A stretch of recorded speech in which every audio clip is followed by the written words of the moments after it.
exposing the principalities and powers and their puppets. The cosmic drama behind the world events. In Part A of The Satanic Agenda of Islamism, John introduced the Muslim Brotherhood. We learned that the Muslim Brotherhood is a transnational Sunni Islamist movement that seeks to implement Sharia Islamic law under a global caliphate. Founded in Egypt in 1928, the Muslim Brotherhood is one of the world's oldest, largest, and most influential Sunni Islamist groups, and an inspiration for the ideology and actions of a majority of contemporary Islamist movements with branches throughout the world. It aims to establish a pan-Islamic state, caliphate uniting Muslim countries worldwide under one Islamist leadership. While these branches operate under a variety of names and use a variety of social, political, and occasionally violent methods, they share a commitment to the overarching goal of establishing rule according to Sharia. The most notable and lethal Brotherhood offshoot is Hamas, the Palestinian terror group operating out of the Gaza Strip. Some analysts also argue that the Brotherhood has served as the ideological forerunner of modern violent Islamist groups such as Al-Qaeda and ISIS. In Part B of The Satanic Agenda of Islamism, John is going to do a deep dive into the exploits of the Muslim Brotherhood, including their 100-year plan to subjugate the world under Islam, called the Project. John is going to reveal the entire 25-point plan being used by the Muslim Brotherhood to achieve their goal. John is also going to expose the 5 phases of IRICI: incubation, recognition, infiltration, confrontation, and imposition. John will also be illuminating the alphabet soup of Muslim Brotherhood front organizations and affiliates in America. Now, here's John. Welcome back for the Part B of Episode 7, The Satanic Agenda of Islamism. Today we're going to take a deep dive into the Muslim Brotherhood movement and its branches that are working throughout the world, and especially through Western Europe, Canada, the United States, and Australia, in an attempt to take over the Western world and overthrow Christianity. We're going to start out by exploring exactly what is the Muslim Brotherhood movement or organization. While the Muslim Brotherhood bills itself as a movement and not an organization, its expansion into Europe, UK, Australia, Canada, and the United States and other undefended countries in the world is directed and coordinated via a 3-tiered structure. The highest tier, the General Conference, consists of 1 to 2 leaders from each national chapter of the Muslim Brotherhood. It sets the objectives and has the final authority in all matters. The General Conference is and has been led by a general leader. The next tier is the Shura Council. Below the General Conference is the Shura Council, which translates the objectives set by the General Council into plans and strategies.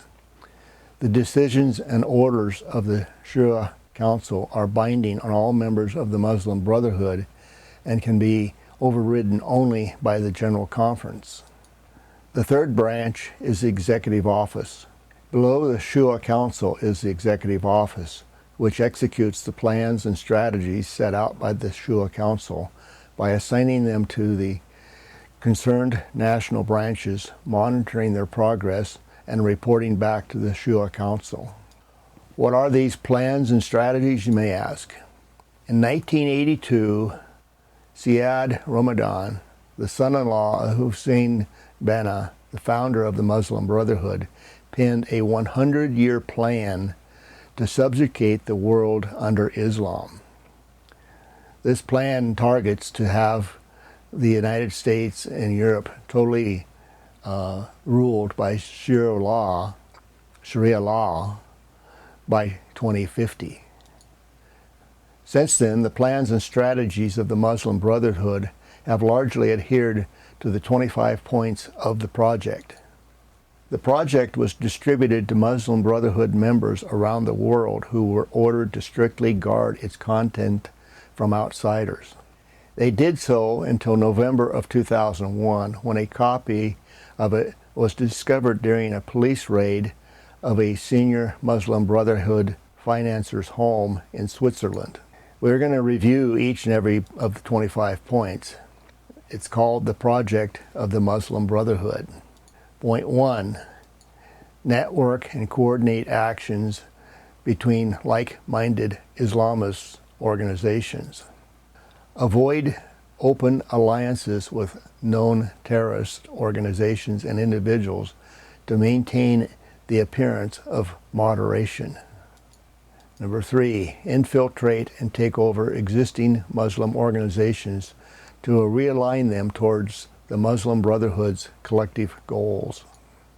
Number 4, use deception to mask the intended goals of Islamist actions, as long as it doesn't conflict with Sharia law. Number 5, avoid social conflicts with Westerners locally, nationally, and globally that might damage the long-term ability to expand the Islamist power base into the West, including the support of full-time administrators and workers. Number 6, conduct surveillance, obtain data, and establish collection and data storage capabilities. Number 7, put into place a watchdog system for monitoring Western media to warn Muslims of intentional plots formatted against us. Number 8, cultivate an Islamist intellectual community, including the establishment of think tanks and advocacy groups, and publishing academic studies to legitimize Islamist positions and to chronicle the history of Islamist movements. Number 9, develop a comprehensive 100-year plan to advance Islamist ideology throughout the world. Number 10, balance international objectives with local flexibility. Number 11, build extensive social networks of schools, hospitals, and charitable organizations dedicated to Islamist ideals so that contact with the movement for Muslims in the West is constant. And number 12, involve ideologically committed Muslims in democratically elected institutions on all levels in the West, including government, NGOs, private organizations, and labor unions. Number 13, instrumentally use Western institutions until they can be converted and put into service of Islam. Number 14, draft Islamic constitutions, laws, and policies for eventual implementation. Number 15, avoid conflict within the Islamist movement on all levels, including development of processes for conflict resolution. Number 16, institute alliances with Western progressive organizations that share similar goals. Number 17, create autonomous security forces to protect Muslims in the West. Number 18, inflame violence and keep Muslims living in the West in the jihad frame of mind. Number 19, support jihad movements across the Muslim world through preaching, propaganda, personnel, funding, and technical and operational support. Number 20, make the Palestinian issue a global wedge cause for Muslims. Number 21, adapt the total liberation of Palestine from Israel and the creation of an Islamic State as the keystone in the plan for the global Islamic domination. Number 22, instigate a constant campaign to incite hatred by Muslims against Jews and reject any discussions of conciliation or coexistence with them. Number 23, actively create jihad terror cells within Palestine. Number 24, link the terrorist activities in Palestine with the global terror movement. Number 25, collect sufficient funds to indefinitely perpetrate and support jihad around the world. After the 2001 discovery of the project by the Swiss police, the Muslim Brotherhood scrambled and employed taqiyya to try to dismiss and distance themselves from its manifesto, but its actions speak for themselves. Egypt, Saudi Arabia, Syria, Bahrain, and the United Arab Emirates, Arab nations that are intimately familiar with the Muslim Brotherhood, as well as Russia, have designated it a terrorist organization, and the UK and Europe are now following suit. In America, the Muslim Brotherhood infiltrated the highest levels of government during the presidency of Barack Obama. In many ways, they are still there. The spread of Islam in Western democracies is led by the Muslim Brotherhood and other Islamic groups that endeavor to maximize the spread of Sharia law and Islam into the targeted societies while minimizing detection and pushback.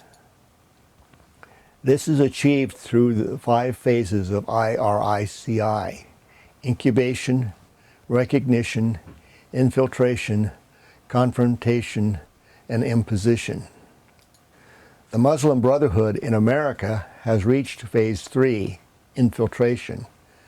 The election of Zohran Mamdani as mayor of New York City is a glaring example. Now let's dive into these 5 phases and look at them in detail. Starting with phase 1, incubation. When the first Muslims arrive in a Western democracy, they keep a low profile and make few, if any, demands on the host nation. Many quietly work as shopkeepers, students, teachers, professors, doctors, and other professionals, making good first impressions and gaining vocational respect.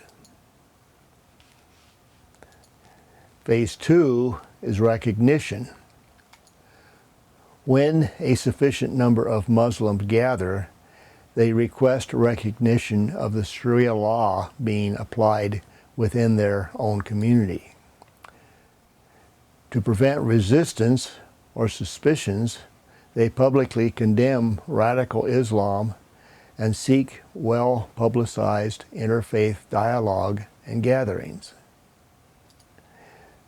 They position Islam as a religion of peace, whose Sharia law isn't a threat to the host nation since it would never be applied outside the Muslim community. Often they are supported by host nations' naive leaders who wish to be seen as a progressive and non-racist. Now let us take a look at phase 3, infiltration. When Muslims gain critical mass in a few cities, they begin to infiltrate key institutions of the host society. They create an alphabet soup of fronts and umbrella organizations that inflate their size and use them to lobby the government, support pro-Muslim political candidates, conduct public relation campaigns, file lawsuits against alleged Islamophobia, place imams as chaplains in armed forces and prisons, endow Islamic study departments at universities, and pressure public schools with Muslim students to pray toward Mecca. Now let's look at phase 4, confrontation. They view Sharia law as the only solution. When Muslims have become a significant minority in the host country, they demand incorporating into its legal system elements of the Sharia law. Often this demand is made while rogue elements of the Muslim community threaten or engage in violence. We see this manifest with Muslim refugees in Europe and UK raping many women who don't wear a hijab. In the final phase, phase 5, imposition. When the Muslim population becomes the majority and/or Islam gains control of a region, Sharia law is imposed across the region, which is then locked down against non-Muslim influence, including the gospel. The ideal Islamic state is Saudi Arabia, where Sharia law is the only official law and enforced with barbaric brutality. Like the Muslim Brotherhood in Europe and UK, the Muslim Brotherhood in America operates front groups, among which its leaders, most of them U.S. educated, rotate to avoid detection, litigation, and/or prosecution. The first Muslim Brotherhood organization in America was the Muslim Students Association, MSA, founded in the early 1960s at the University of Illinois. MSA spread quickly across American college campuses and spawned Muslim professional groups when their leaders graduated and entered the professional life. The founders of most Muslim Brotherhood groups in America can be traced back to the MSA. Other prominent Muslim Brotherhood groups in America include the Council on American Islamic Relations, CAIR, whose chapters across America conduct the ground game, including by threatening or bringing lawsuits to towns, companies, and individuals. The U.S. Council of Muslim Organizations, USCMO, which is an umbrella political group through which the Muslim Brotherhood lobbies and influences American lawmakers and government agencies. The North American Islamic Trust, NAIT, which is the funnel through which Saudi oil money is used to build mosques and Islamic schools across America. And then we have the Islamic Society of North America, ISNA, the most notorious Muslim Brotherhood front group in the United States was the Texas-based and deceptively named Holy Land Foundation, HLF, formerly the largest Muslim charity in America. In 2008, HLF and its officers were convicted of financing Hamas and sentenced for up to 65 years in prison. The alphabet soup below is a partial list of the Muslim Brotherhood front organizations and affiliates in America. The major ones are in boldface. Those on the prosecutor's list of unindicted co-conspirators of the HLF to be prosecuted next are highlighted in red. The American Muslim Council, AMC. American Trust Publications, ATP. Americans for Constructive Engagement, AMCE. Association of Muslim Scientists and Engineers, AMSE. Association of Muslim Social Sciences, AMSS. Audio Visual Center, AVC. Batul Mall Incorporated, BMI. Council on American Islamic Relations, CAIR. Fee Council of America, FCNA. Foundation of International Development, FID. Holy Land Foundation, HLF. Islamic Association for Palestine, IAP. Islamic Book Service, IBS. Islamic Centers Division, ICD. Islamic Circle of North America, ICNA. Islamic Education Department, IED. Islamic Free Market Institute, IFMI. Islamic Housing Cooperative, IHC. Islamic Information Center, IIC. Islamic Medical Association, IMA. Islamic Society of North America, ISNA. Islamic Teaching Center, ITC. International Institute for Islamic Thought. Malaysian Islamic Study Group, MISG. Mercy International Association, MIA. Muslim Alliance in North America, MANA. Muslim American Society, MAS. Muslim Arab Youth Association, MAYA. Muslim Businessman Association, MBA. Muslim Communities Association, MCA.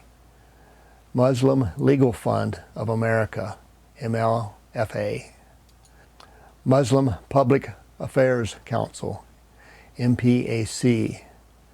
Muslim Student Association, MSA. Muslim Ummahs of North America, MUNA. Muslim Youth of North America, MYNA. North American Islamic Trust, NAIT. Occupied Land Fund, OLF. United Association for Studies and Research, UASR. And the U.S. Council of Muslim Organizations, USCMO. Now let's dig deeper into the tactics of the Islamists. Earlier, I mentioned the 5 phases of RICA. Listed below are some of the detailed methods used to achieve those 5 phases. Number 1, make Muslims and Islam interchangeable. Someone critiques Islam, that's an attack on Grandma Funda down the street. Someone asks about Muhammad's actions, that's basically spitting on your neighbor's halal chicken. Play the minority card is number 2. Even when Muslims form majorities in 56 countries, always frame them as a helpless, tiny minority everywhere else. This ensures permanent moral high ground and endless concessions. Number 3, exploit Western guilt. Invoke colonialism, crusades, slavery, whatever works. Make today's citizens feel personally responsible for what their ancestors did centuries ago. The guilt will paralyze them and make them accept double standards without protest. Number 4, inflate backlash. After every terror attack, immediately shift the narrative from the victims of jihad to the supposed danger of Islamophobic backlash. Even if the backlash is almost non-existent, pretend it's looming genocide. Number 5, control the vocabulary. Ban terms like Islamic terrorism and jihad. Demand everything be reduced to terrorism has no religion. By stripping away specifics, you can erase the ideological source of the violence.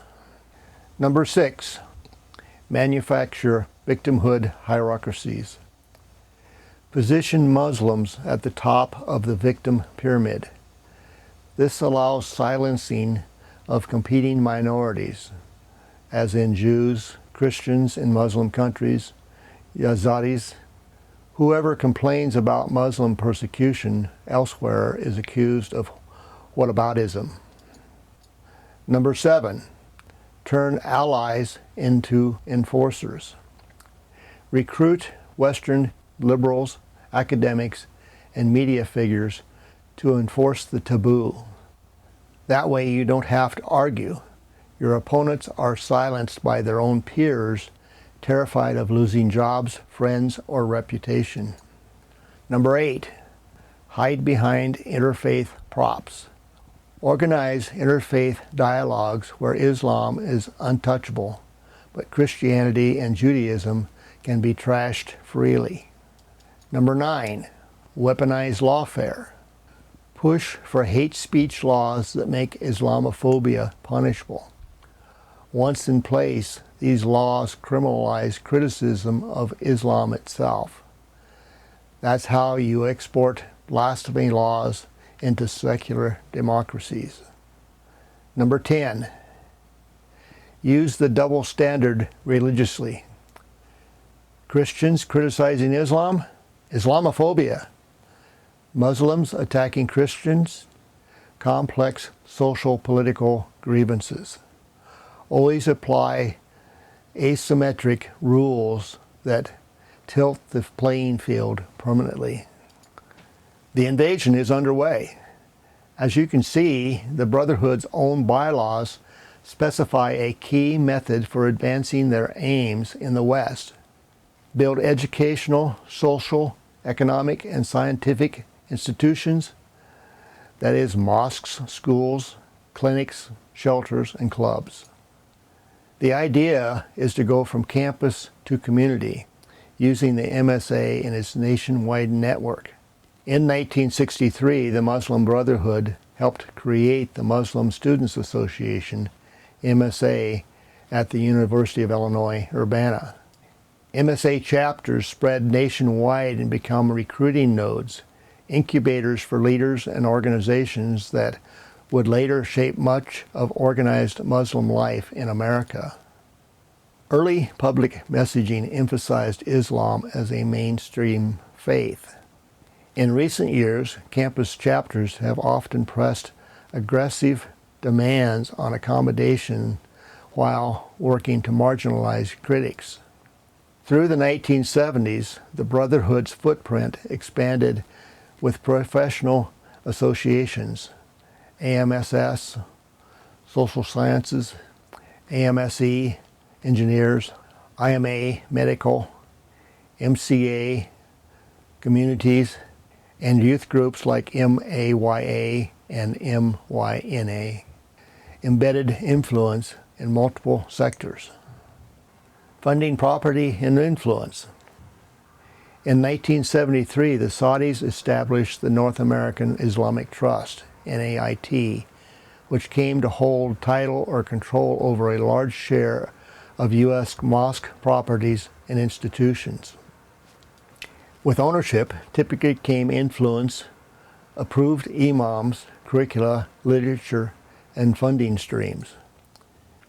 In 1980, the Brotherhood consolidated many groups under the Islamic Society of North America, ISNA, now the largest Muslim Brotherhood umbrella in North America. The 1980s to 1990s saw hundreds of new organizations, mosques, and schools built, primarily with Saudi funding, cementing a durable infrastructure. How did we break the code? In August of 2004, a Maryland officer stopped a vehicle after observing a woman in an Islamic dress filming the Chesapeake Bay Bridge supports. The driver, Ismail Albernazi, was detained on a material witness warrant in a Hamas case. An FBI search of his Annandale, Virginia home uncovered a hidden sub-basement containing archival records of the Muslim Brotherhood of North America. These documents confirmed what counterterrorism investigators had long suspected: a broad network of U.S. organizations aligned with the Brotherhood's goals, namely implementing Islamic law in America and supporting the long-term project of restoring a caliphate. Let's look at the Holy Land Foundation trial. Between 2007 and 2008, federal prosecutors tried the Holy Land Foundation, HLF, then the largest Muslim charity in North America, and several leaders for providing material support to Hamas. The first trial ended in a mistrial. The retrial, conducted on November 24th of 2008, with guilty verdicts on multiple counts included conspiracy to provide material support to a designated foreign terrorist organization, funding a specifically designated terrorist, and money laundering. The government showed that HLF had channeled roughly $12.4 million to Hamas behind the guise of charity, supporting the goal of eliminating Israel through violent jihad. Sentences included Zachary Abu Bakr and Galazin Eliza, 65 years each. Mohammed El Mazrain, 15 years. Mafad Abdulkader, 20 years. Abdul Haman Odin, 15 years. The HLF, the organization, was convicted on multiple conspiracy and material support counts. The case also brought uncontested exhibits into the public record that mapped connections among U.S. organizations linked to Hamas and more broadly to the Muslim Brotherhood U.S. infrastructure. Some associated entities, including NAIT, later challenged their distinction or listing in court. Aspects of these appeals proceeded under seal. The bottom line, by the 2000s, U.S. authorities had publicly documented an extensive Muslim Brotherhood-aligned network in America, rooted in student associations, professional bodies, property trusts, and charities, pursuing long-term social, political, and legal influence consistent with the Brotherhood's stated mission. If you've been paying any attention at all this past 8 to 10 years, we have witnessed the above top 10 tactics being played out in Western Europe, Canada, and the USA. A small percentage of us, mostly conservative Christians, have begun to recognize just how extensive the Muslim Brotherhood's intrusion into the USA is and have started to speak out on social media platforms. There is some chatter on Facebook, but most are raising the alarm on X, formerly Twitter, since Elon Musk took over. Not a day goes by where another video is posted on X exposing the radical activities of the Muslim Brotherhood and their affiliates.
As I have mentioned earlier, they have achieved their Phase 3 infiltration goal.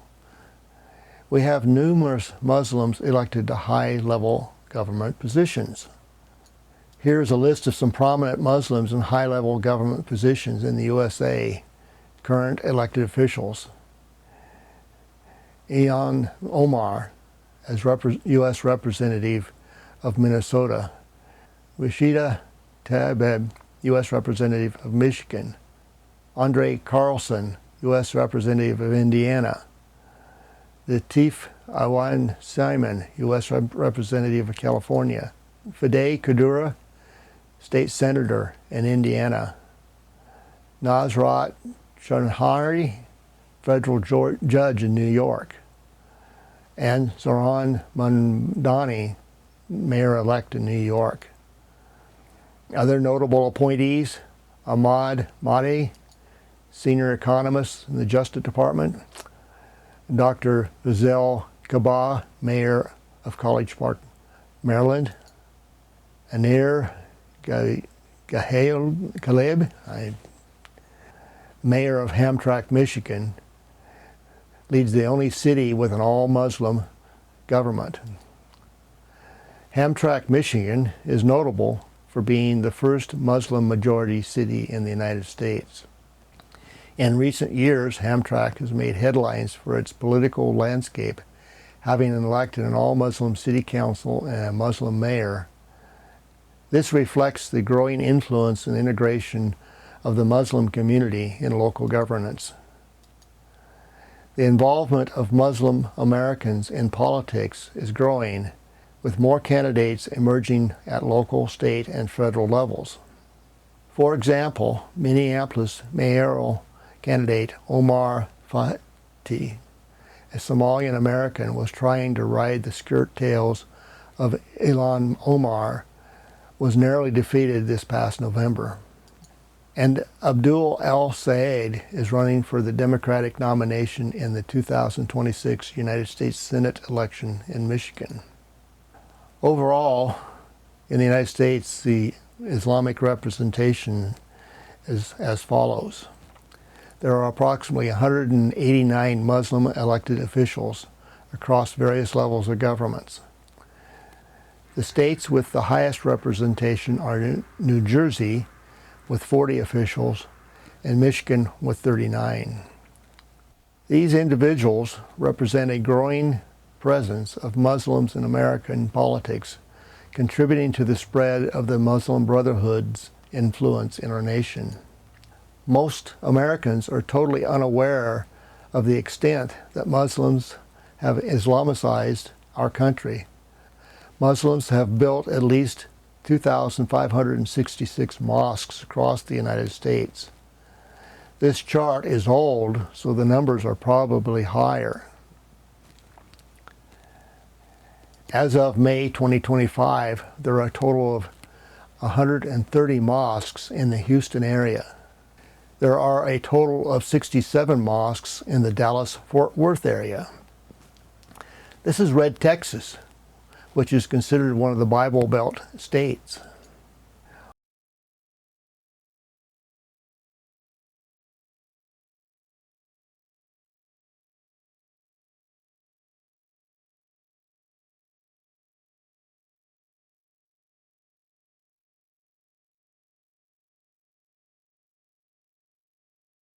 Watch this video describing the McKinney, Texas mosque's plans to expand into a mega mosque.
Now let's have a look at this map of counties in the United States that have mosques. Virtually every state in the Union has at least one county with a mosque. I was stunned to see that even my native state of Wyoming, conservative Wyoming, has 3 counties with mosques. Islam is the 3rd largest religion in the United States after Christianity and Judaism. There are a total of 3.45 million Muslims in the United States, according to a 2017 study, comprising about 1.1% of the total U.S. population. How much this number has grown with Biden's illegal alien invasion of 2021 to 25 is anybody's guess. American Muslims are one of the most racially diverse religious groups in the U.S., with no majority race, split as 25% black, 24% white, 18% Asian, 18% Arab, and 7% mixed race, and 5% Hispanic. It is the Middle Eastern Arab portion of the Muslims that tend to be the most radical and aggressive. It is unclear when Islam first arrived in the United States. Approximately 10 to 20% of the slaves brought to the colonial America arrived as Muslims, but were suppressed on the plantations. During the 20th century, the United States saw the largest increase in the Muslim population. Between 1991 and 2012, approximately 1.7 million Muslims entered the United States as legal permanent residents. Approximately 72% of American Muslims are immigrants or second generation. Virtually none have assimilated into the American culture. America is a land of immigrants. Here we find people from around the globe. America is committed to religious freedom and has opened its doors to adherents of many divergent faiths. It has given sanctuary to nearly every religion in the world, and the vast majority of Americans say that they are religious. Furthermore, our First Amendment of the Constitution guarantees freedom of religion. As Christians, we have cherished our freedom to worship for 249 years. We are tolerant of other religions because we hold sacred our religious freedom. However, in today's world, it seems like our First Amendment is about to come back and bite us. The Muslim Brotherhood is very much aware of the First Amendment and loves to hide behind it, presenting themselves as a religion. However, hidden within this, quote, religion is a much more sinister agenda, as we have seen. They are using our tolerant First Amendment, religious freedom, to further their plans to invade, conquer, and overthrow the USA and forcefully convert the entire nation to Islam. No different than what they have done for the past 1,400 plus years throughout the Middle East. Make no mistake, Islam is not a religion of peace. In many areas of the nation, they have embarked on Phase 4, confrontation. This map shows known Islamic terrorist strongholds scattered across the nation. Islam and the Muslim Brotherhood are deeply entrenched in strongholds across our nation. They are starting to get Muslims elected into major government offices. They have invaded our public schools and universities with their ideologies. The long and the short of this message is that we have been invaded and our enemy is living among us. Sleeper cells exist in virtually every major city throughout the United States. And most discouraging of all, leftist socialists and major percentages of the Democratic Party have joined with them to oppose conservative common sense. Recently, we have begun to hear of this referred to as the Red-Green-Blue Alliance, a joining of forces with the primary goal of defeating the conservative right or the MAGA movement led by Donald Trump. The Muslim Brotherhood is more than willing to temporarily join forces with leftist socialists and Democrats in their efforts to overthrow the conservative right. Once in power, the Islamists will turn on the leftist socialists and the Democrats and force them into submission too. This red-green-blue alliance is pooling resources, especially finances, hoping to recapture majorities in either the House or Senate or both in 2026. They also have their eyes on the 2028 presidential election, hoping to elect a progressive socialist or possibly even a Muslim in 2028. We are just one election away from the possibility of a total overthrow of our constitutional republic government that we have enjoyed for the past 249 years. I honestly believe that God ordained the election of Donald Trump to provide our nation with one last chance to get our act together and turn our hearts to God. Don't get me wrong, I don't believe Donald Trump is by any means a godly example of clean Christian living. But throughout the scriptures, we have seen examples of God using unbelievers to steer his people back to him. We quite possibly only have a short 3 years while Trump remains in office to act. If the leftists regain the White House, and or the Senate in 2028, I believe we will see a virtual tsunami of evil invade our nation, driven by the red-green-blue alliance. I have long held that elections and how the people vote is one of God's tests of our loyalty to him. Voting in favor of the red-green-blue alliance is akin to the Israelis ignoring God's prophets and continuing to worship Baal, as we observe in the Old Testament. So, as of December 2025, what is the status of the Muslim Brotherhood?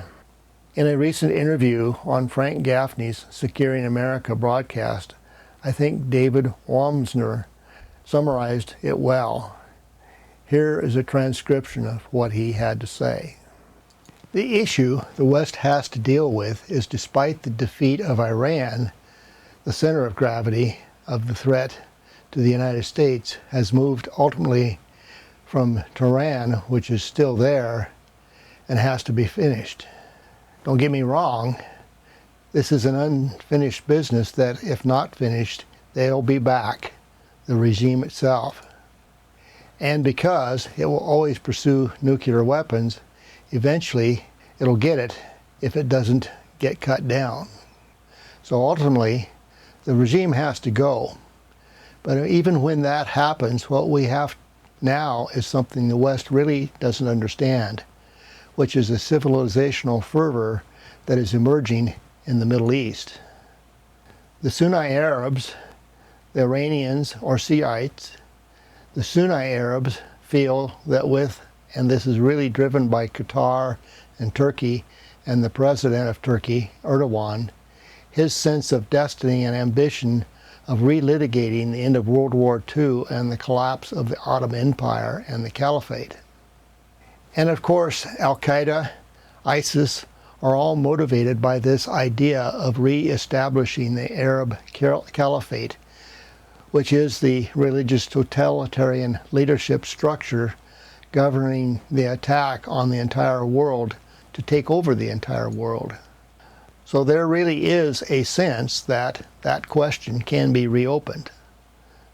The caliphate restored, Turkey's empire rehabilitated, and the collapse of the Syrian regime, although it was entirely the result of Israel's power, is being leveraged by Erdogan, the Muslim Brotherhood, and Qatar. And by the way, that's repetitive. Once you say Qatar and Turkey, you're saying the Muslim Brotherhood. It is being leveraged to create a narrative of civilizational fervor, a civilization offensive, that they're winning, that Allah has graced them because Allah has replaced the Sunni Arabs for the first time in 1,000 years in charge of Damascus, which is where the original Islamic Caliphate really anchored itself under the Umayyad. And so you see this aggressive rhetoric towards Greece, towards Israel, towards even Syria, Lebanon, Iraq, everywhere, from Erdogan, from Qatar, is driven by the Muslim Brotherhood ideology. What you are seeing is the civilizational confidence emanating from Damascus and its regime. The regime's taking over, and it's resonating with Erdogan's statements.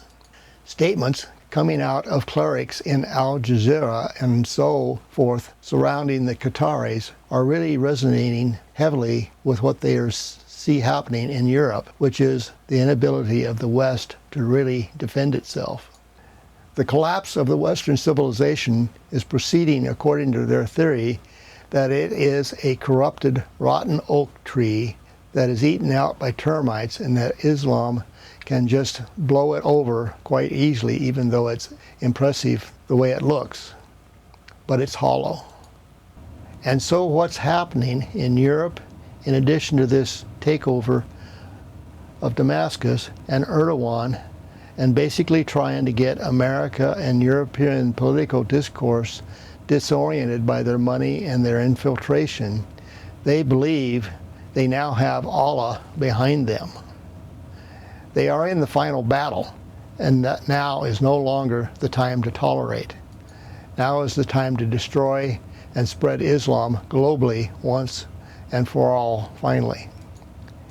If you go into the mosques in Texas, in Pennsylvania, anywhere, that's what you're going to be hearing, unquote.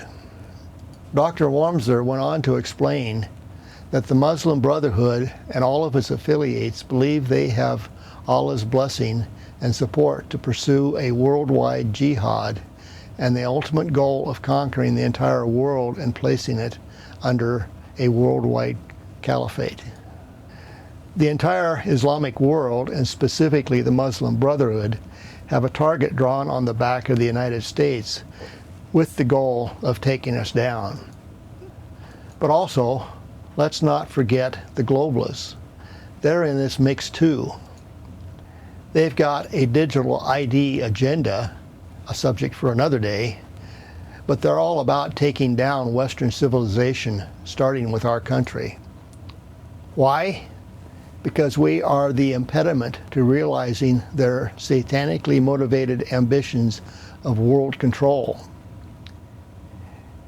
Make no mistake, as we have discussed throughout this Exposing the Principalities and Powers and Their Puppets series, what we are witnessing is Satan's twisted goal of usurping God's sovereign rule of his creation.